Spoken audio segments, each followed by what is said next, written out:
Welcome to the lecture series on electronic devices. So in this lecture, we will be revising the concepts of module 3. Okay. Welcome to the lecture series on electronic devices. So in today's lecture, we will be revising module 3. So starting from the beginning, the very first thing which we had studied, it was fundamentals of BJT, wherein we studied what is BJT basically. Bipolar junction transistor. It is a three-terminal semiconductor device which has three terminals called as emitter, base, and collector, right?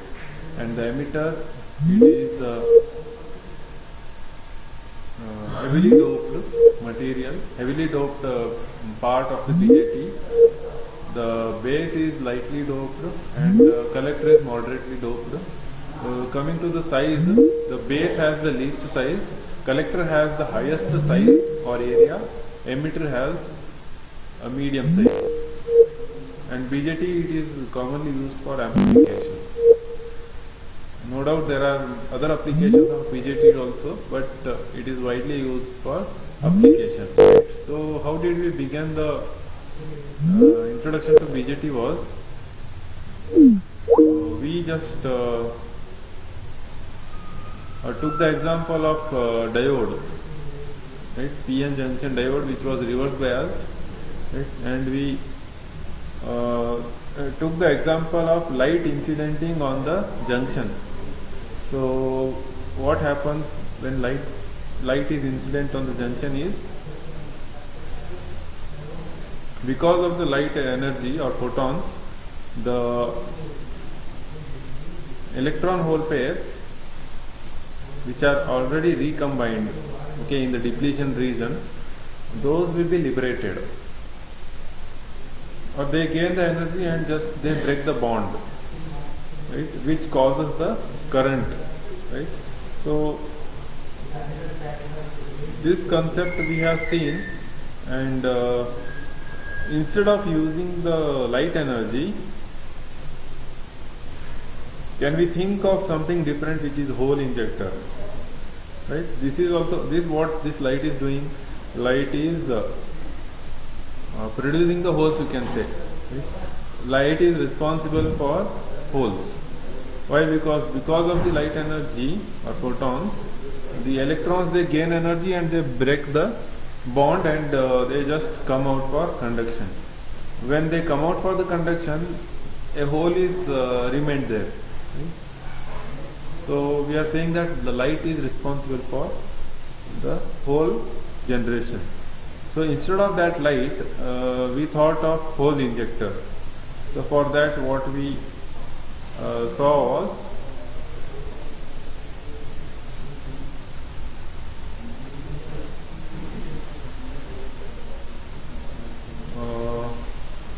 we just thought of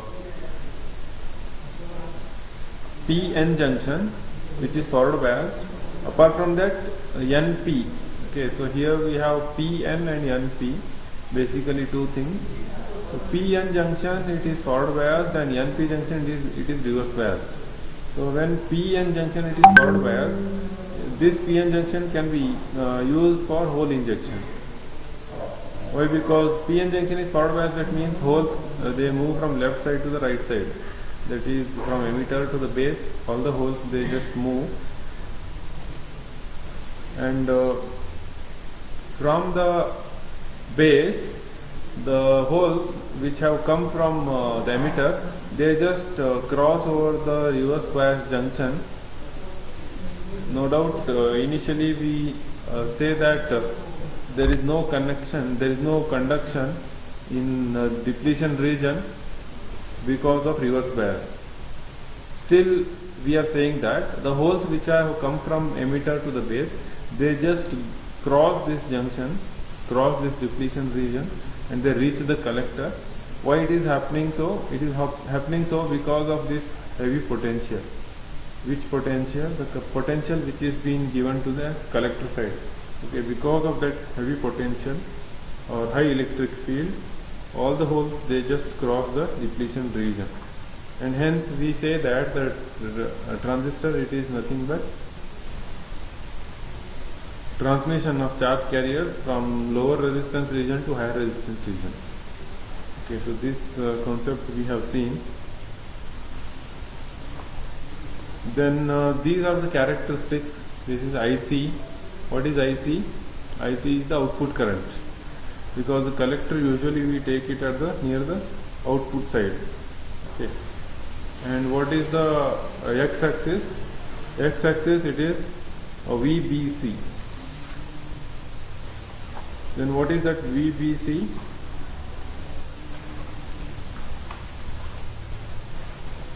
VBC. What is that VBC? It is the output voltage. Okay. Or it is the voltage between the collector and the base. As the VBC increases, right? This IC, it is not increasing. Okay. This IC, it is fixed. It is like constant. Hence, this transistor, it behaves like a constant current source also. Right? What is WB? WB is the width of the base. Right. So this was the basic phenomenon. What is happening in this transistor? Because of positive potential, all the holes, they are being injected from emitter to the base, and those holes, they just cross over the depletion region and they just come near the collector due to this positive potential. Few of the holes, they just escape out through the base, which causes the base current, which is very, very negligible. The emitter current and collector current, they are almost equal. Hence we say that IC is almost equal to IE. And this is the direction of holes, right? So holes, they move from emitter to base, or P to N and N to P. Right? Few holes, they are being shown in this direction, where it is showing the small base current, right?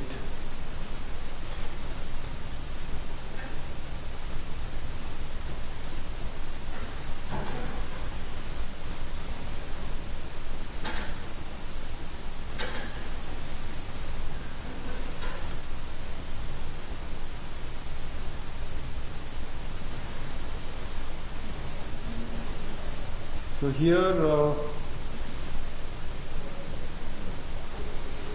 we were thinking of this symbol, where the symbol of this BJT, it is shown in this way, right?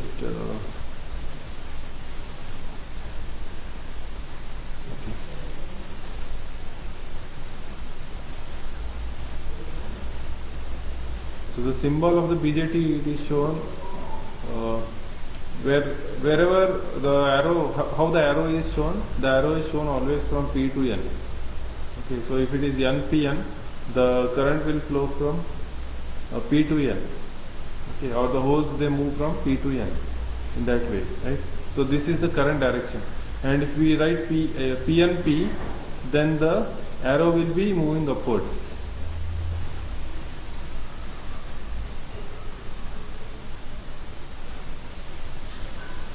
Then we saw the difference between BJTs and MOSFET, right? In BJT we have large power dissipation, which is the disadvantage, but the BJT circuits, they are faster compared to the MOSFETs. And nowadays BJTs, they are not being much used.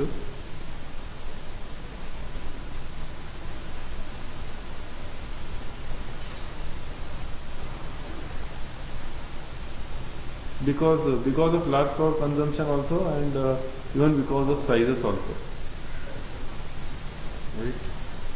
So we have three configurations: common base, common emitter and common collector.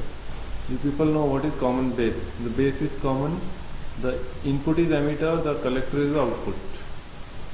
Okay. So what is common emitter? Emitter is the common, base is the input, collector is the output. Similarly, what is common collector? Base is the input, emitter is the output, collector is common between input and output. Right? And we know that basically the transistor operates in 4 different regions of operation: active region, saturation, cutoff, and inverse active. So when it is in saturation, both the currents and voltages they are positive, hence it comes in first quadrant. In cutoff, both are negative, hence it comes in third quadrant. Right? In active, the one is positive and the other is negative, hence it comes in second quadrant, and inverse active in fourth quadrant. Right? And when it operates in saturation mode when both the emitter base junction and collector base junction are forward biased. In active mode, the emitter base junction is forward biased and the other collector base junction is reverse biased. The inverse active or inverted is opposite of active, and cutoff is exactly opposite of saturation. Right. So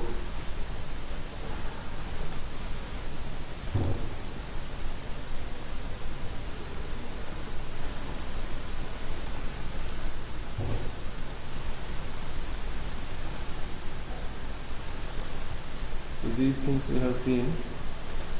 Right.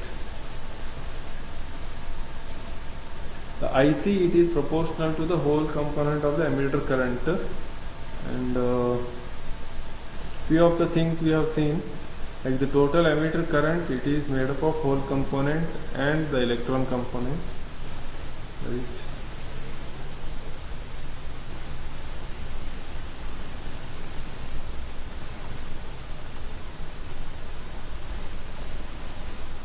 So we have seen this amplification factors, that is some derivation related to alpha and beta. So what is the conclusion? Beta is alpha by 1 minus alpha. So these formulas are important, right? And beta is alpha by 1 minus alpha.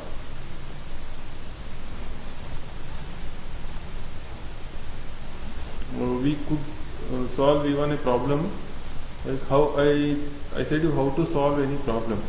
So basically we need to be applying the KVL in any of the loops. So whenever a BJT is given, right, if the BJT, if it is given like it is silicon BJT, then we have to take the VBE as 0.7 volts, and if it is not given, we can assume that it is silicon BJT. So in answer you have to write that let us assume the BJT as silicon BJT, and then take the VBE, assume the VBE to be 0.7. So how we have applied the KVL here? This loop we have taken. So just apply the KVL, minus 5 is plus 50 kilo ohms resistor into the current IB, then plus 0.7 equals to 0. So this equation we have written here. From this equation we can find out the IB. IB will be what? You send minus 5 to the other side, 0.7 to the other side, it will be 5 minus 0.7, which is 4.3. Then 4.3 you just send 50k on the other side, so it will go to the denominator. So 4.3 volts divided by 50k, you will get some value, that is IB, correct? And how to find IC? IC is beta into IB. Beta will be given in the question, it is given as 100, right? So that beta into whatever IB value you have got, that value will give you IC, right? And similarly, in this loop also we can apply the KVL.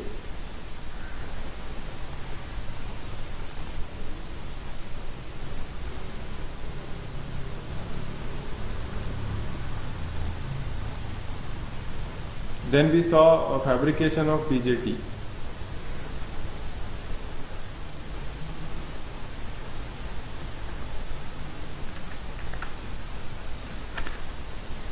So in fabrication we have the steps, right? So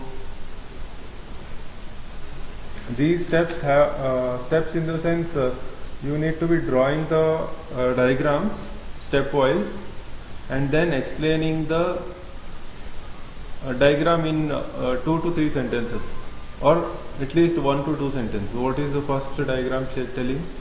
We have to take the pure semiconductor initially, then we have to dope it with the p-type material to form p substrate. Then third step is to apply the silicon dioxide over the p substrate and then apply the photoresist over it. Third step, etch the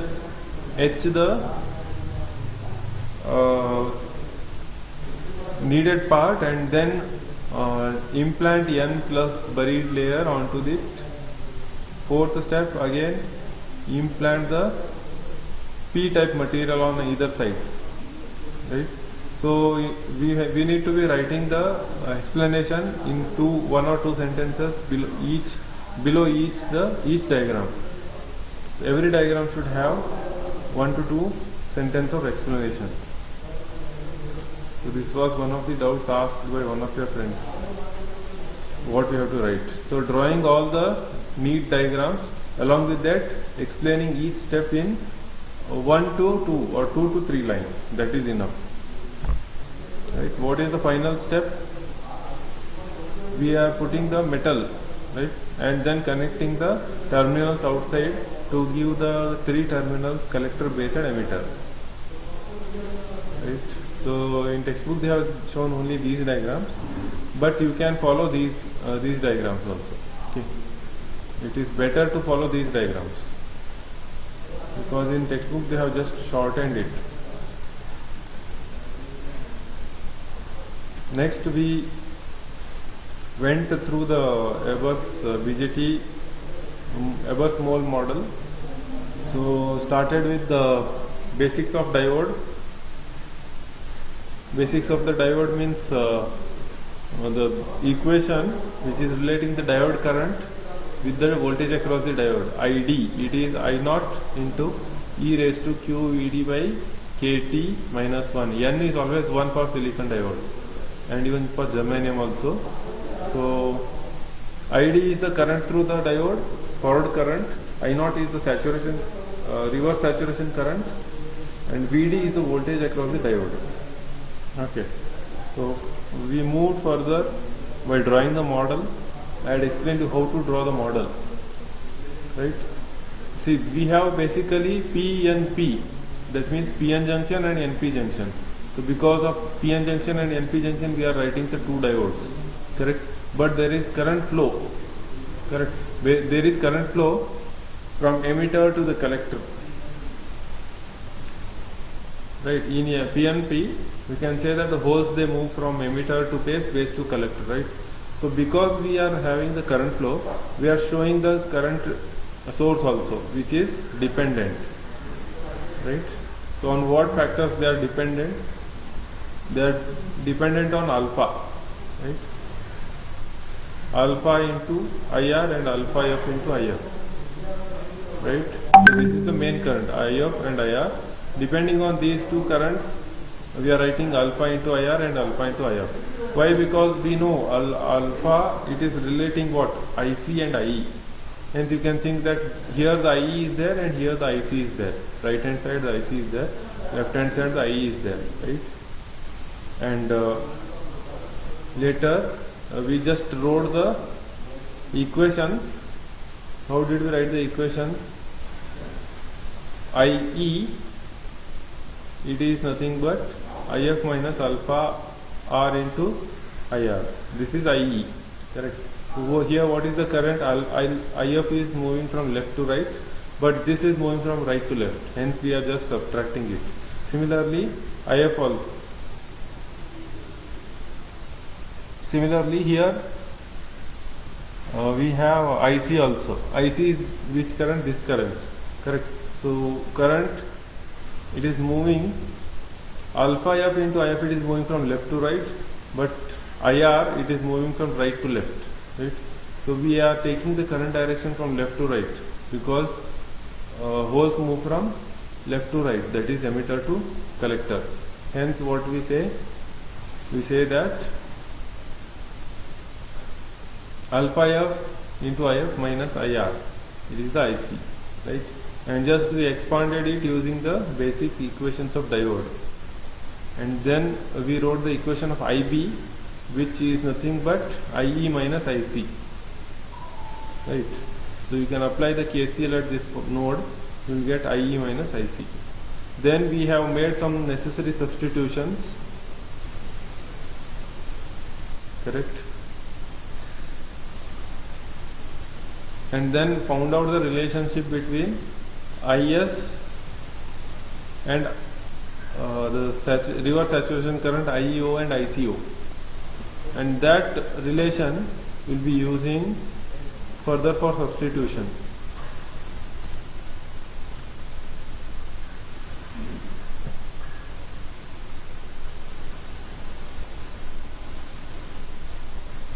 So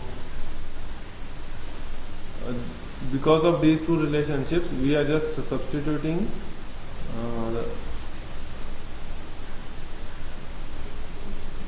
with respect to IS, we are substituting. So what is IEO? It is IS by alpha F. What is ICO? It is IS by alpha R.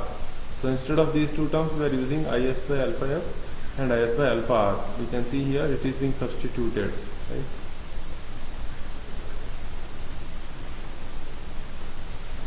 And then converting alpha into beta using these relationships, right? So we get final equations as IE, IC and IB.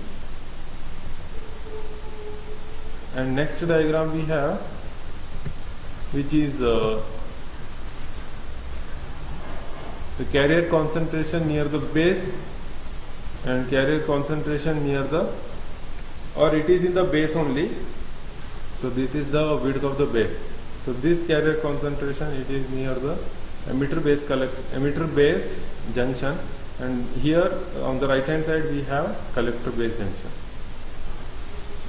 So as soon as the holes they enter from emitter to the base, we find that maximum number of holes are present near the junction of emitter and base, right?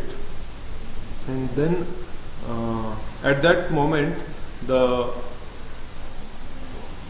concentration of holes, right, on this other junction, which junction? Collector base junction, it is almost zero. Why? Because they have not yet moved, they are still on this junction, and when they start moving, the thing will be reversed. That means this current starts flowing, and all the holes which were present in this, on this junction, emitter base junction, they will move from emitter base junction to collector base junction. So the graph will be reversed, right? Why it is not coming up to the mark? Here we have up to this mark, but here it is little bit less. Why? Because few holes they just escape through the base. This was the concept. Later we saw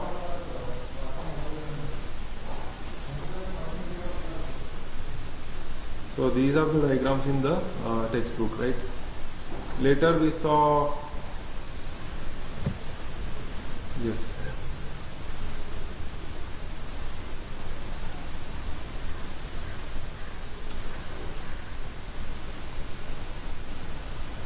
switching of the BJT. Next topic was switching of the BJT. So what is basically switching of BJT? Switching of BJT is what? Switching means what? Switching generally gives us the meaning on and off, right? Switch between from one side to the other side. So BJT, it can switch between cutoff and saturation. It can switch between cutoff region and saturation region. And I had explained you the concept of load line and Q point. What is load line? This is the load line. What do you mean by load line?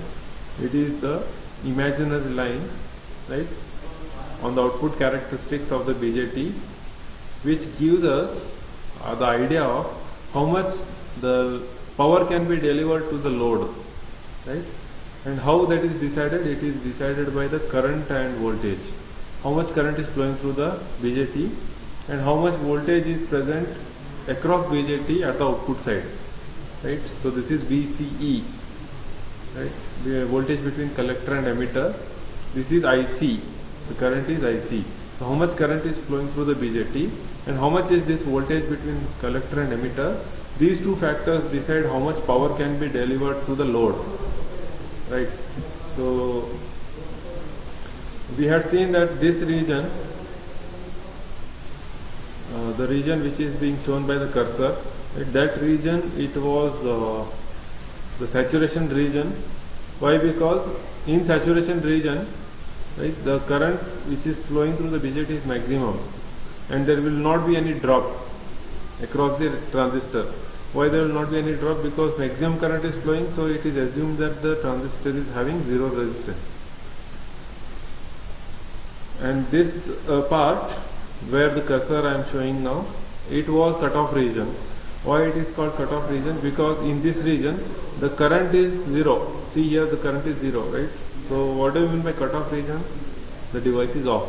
When the device will be off? When the current is zero, right? So this is the cutoff region.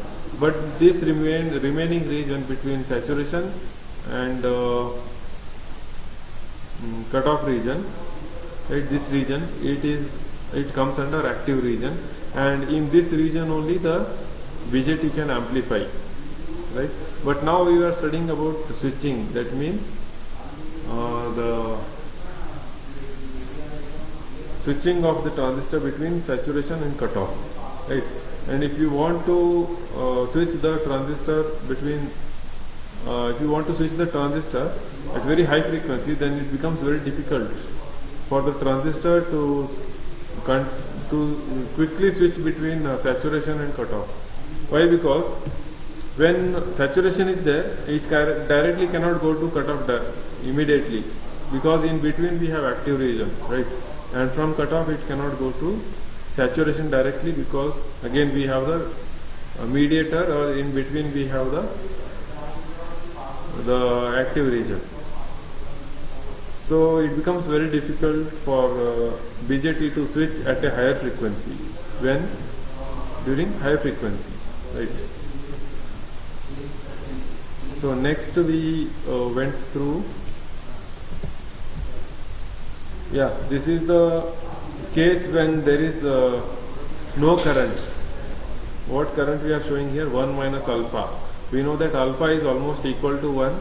So 1 minus almost equal to 1, it will be almost equal to 0. Right? So here the current will be almost equal to 0. That means this case is for the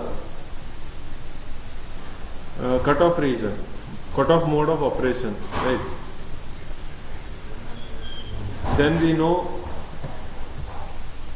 this is again the doping concentration near the base, right? So in active region, the current, it starts moving from emitter to the collector, right? So initially when the current starts, as I explained you previously, the whole concentration will be more at the emitter base junction, and that concentration will be less or almost zero near the collector base junction. As the voltage is applied, as the holes, they just start moving, right, from emitter to base, and next from base to collector. When they start moving, then all the holes, they just try to accumulate on the other end, other junction. Which junction? It is collector base junction. So this is the working in active region, right?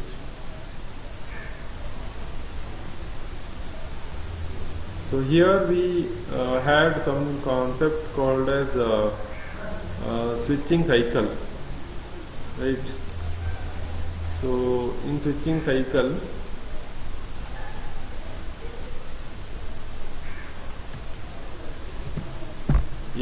so in switching cycle, I had explained you that whenever the IB, it directly comes to 0. Actually that IB also cannot come to 0 immediately, but this case, first diagram we have taken the theoretical diagram, right? So here the IB, it is shown that it comes to the 0 immediately, but that thing cannot happen with respect to IC as well as the charge. Charge, it rises slowly and it falls down slowly. Similarly, the current IC also, it starts slowly, right? It cannot go to maximum value at 0 time. Why that thing is happening? Because I had given you the example of people moving, like you people moving from one block to the other block. It is not instantaneously. Within 1 second you can't move, right?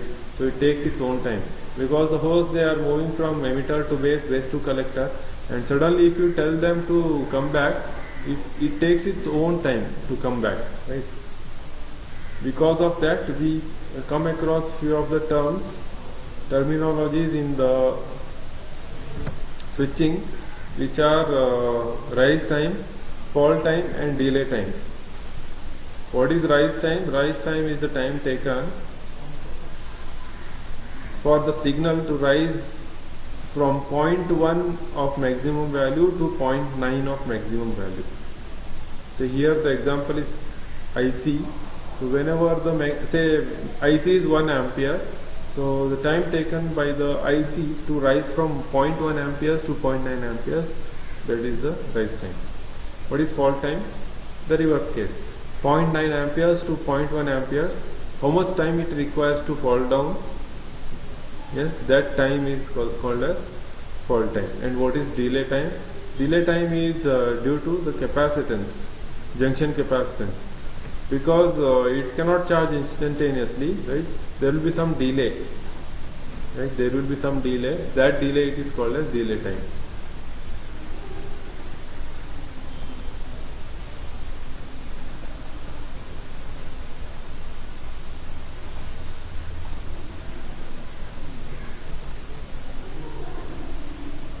Then we saw something called as base width modulation and drift in the base region. The base width modulation, it is also called as base narrowing or early effect. Correct. So what is basically the base width modulation? The fundamental concept here is wherever the doping is high, there the depletion region will be less. Wherever the doping is low, there the depletion region will be more. Okay. Based on this concept only, we have the Zener. Because Zener, it is heavily doped, and the depletion width, it is low. In Zener, it is low. Right. So what is happening in base width modulation or base narrowing or early effect? We are increasing the reverse bias. As you are seeing in the diagram, we are increasing the reverse bias. What happens if we increase the reverse bias is the depletion region just tries to widen. Correct. And when depletion region it tries to widen, what happens? When depletion region is widening, that means base width will be becoming narrower and narrower. Why? Because the depletion region, it just overlaps the base width, right? So finally we are seeing only small amount of base width is present there, right? And what happens if the base width is less? If the base width is less, the recombination cannot happen. For recombination to happen, the sufficient space should be there, right? So this base width modulation, it is not allowing more number of recombinations to take place. Hence what is happening? Maximum number of holes, they just reach the collector because of base width modulation. Right? If base width modulation is not there, then there will be sufficient width of the base, so that few of the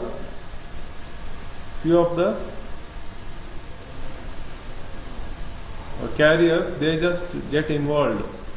Okay, they just get involved in the recombination. Actually, recombination, it happens in the depletion region only, right? It happens in the depletion region only. But this early effect, it is unavoidable, right? So here you are seeing doping concentration, right? It goes on decreases as we move from emitter to base, base to collector. Correct. So even this graph is showing the same thing.